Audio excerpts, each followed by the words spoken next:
आपके पास बेसिकली एक केस और भी है जिसके तहत कि आपका फंक्शन आ सकता है नॉन डिफरेंशिएबल। वो होता है the case of the vertical tangent. ठीक है सर, आपके पास बेसिकली एक केस और भी है जिससे कि आपका फंक्शन आ सकता है नॉन डिफरेंशिएबल, और वो होता है आपके पास basically the case of the vertical tangent. ठीक है सर, एक केस आपके पास और भी है जिससे कि आपके पास फंक्शन हो सकता है कि नॉन डिफरेंशिएबल हो जाए, और वो होता है आपके पास the case of the vertical tangent. इसमें ये होता है ना, लाइक जिसको अप्रोच करते हैं वही लिमिट होता है, जिसको अप्रोच करते हैं वो एग्जैक्टली इक्वल टू लिमिट होता है, जिसको अप्रोच करते हैं वही लिमिट होता है, जिसको अप्रोच करते हैं वो exactly equal to the limit होता है। ठीक है सर, अब देखिए ये लाइन है, इसको अप्रोच कर रहा है, इसी को अप्रोच करना है, और बेसिकली ये सारे कॉर्ड इसी को अप्रोच कर रहे हैं।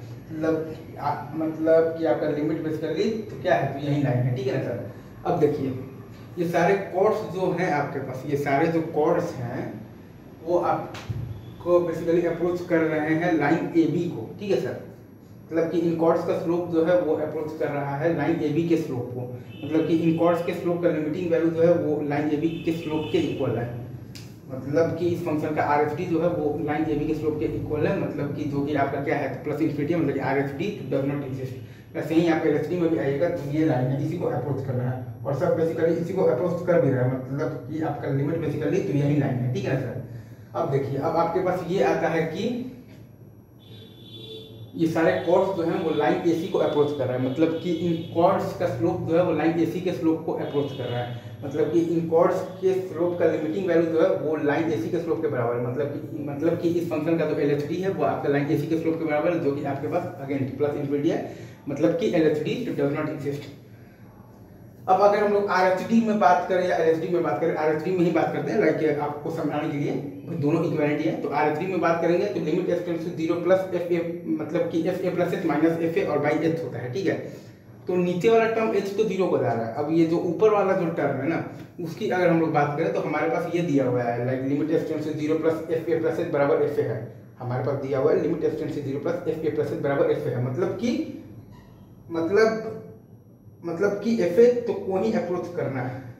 ठीक है ना सर, तो एफ ए प्लस एच जो है वो आपका एफ ए को ही अप्रोच कर रहा है, तो लिमिट आपका बेसिकली एफ ए ही है, मतलब कि एफ ए प्लस एच आपका एफ ए को अप्रोच कर रहा है।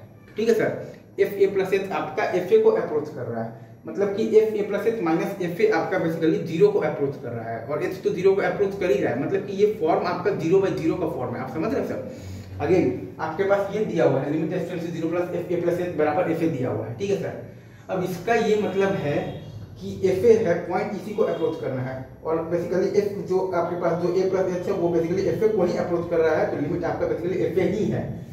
तो चूंकि आपका एफ ए प्लस एच आपका एफ ए को ही अप्रोच कर रहा है, मतलब कि F A plus H minus F ए आपका 0 को ही अप्रोच कर रहा है, और नीचे वाला टर्म जो एच है वो तो 0 को अप्रोच बेसिकली क्या कर ही रहा है, मतलब कि ये आपका 0/0 का फॉर्म है। ठीक है सर, मतलब कि ये आपका 0/0 का फॉर्म है, लेकिन फिर भी इन्फिनिटी आ रहा है, हमने वहां पर देखा। तो वो इन्फिनिटी आने का कारण है कि ये कुछ ऐसा है like limit X tends to 0 x by x square जैसा है।